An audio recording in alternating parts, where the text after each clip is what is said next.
اعوذ باللہ من الشیطان الرجیم بسم اللہ الرحمن الرحیم. Jabir bin Abdullah al-Ansari, who was one of the companions of the Messenger of Allah, peace be upon him, reported the Messenger of Allah, peace be upon him, told about the intermission of revelation and narrated, while I was walking, I heard a voice from the sky, and raising my head, I saw the angel who had come to me in Hira, sitting on a throne between heaven and earth. I was terror-stricken on that account, and came back to my family and said, "Wrap me up, wrap me up." So they wrapped me up, and the blessed and most exalted Allah sent down, "You who are shrouded, arise and deliver warning.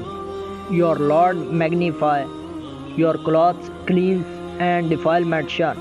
And defilement means idols. And then the revelation was followed continuously. It is narrated on the authority of Jabir bin Abdullah that the Messenger of Allah, peace be upon him, says, "The way he was intermediate for me for a small span of time, and while I was walking, and then the Hadith like the one narrated by Yunus was transmitted, but with the exception of these words, I was terror-stricken till I fell on the ground." Abu Salma said, "Defilement means idols." After this, the revelation was speeded up and followed rapidly. This hadith, the like of one narrated by Yunus, has also been transmitted by Mehar on the authority of Al-Zuhri, who narrated, "Allah the most glorious and exalted revealed this, you who are shrouded, arise and deliver warning. Your Lord magnify, your clothes cleanse, and defilement shun." Before making the prayer obligatory, I felt terror-stricken, as narrated by Uqayl.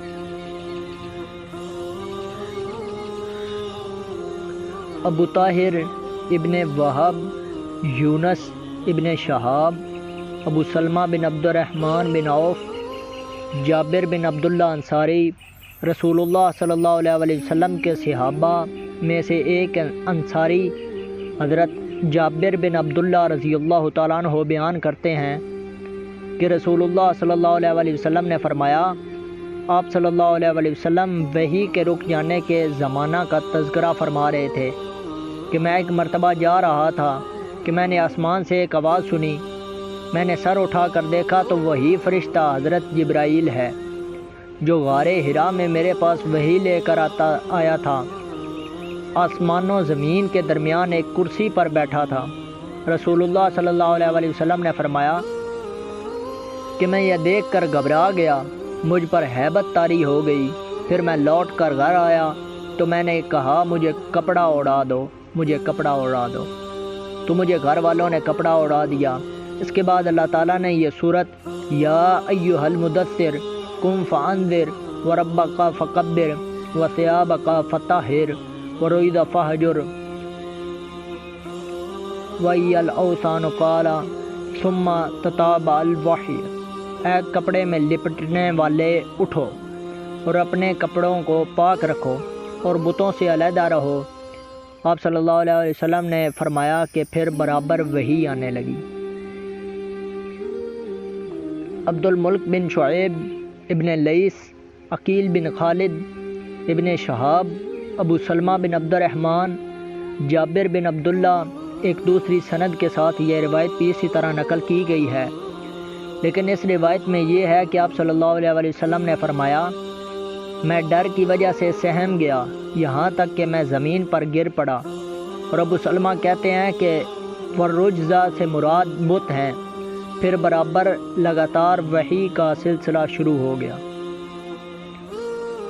محمد بن رافع، عبد الرزاق، معمر، زہری، یونس ایک دوسری سند کے ساتھ یہ روایت بھی اسی طرح نقل کی گئی ہے. اس میں یہ الفاظ زائد ہیں کہ اللہ تعالیٰ نے فرض نمازوں سے پہلے یہ آیات مبارکہ یا ایھا المدثر سے فہجر تک نازل فرمائیں. وما علینا الا البلاغ المبین۔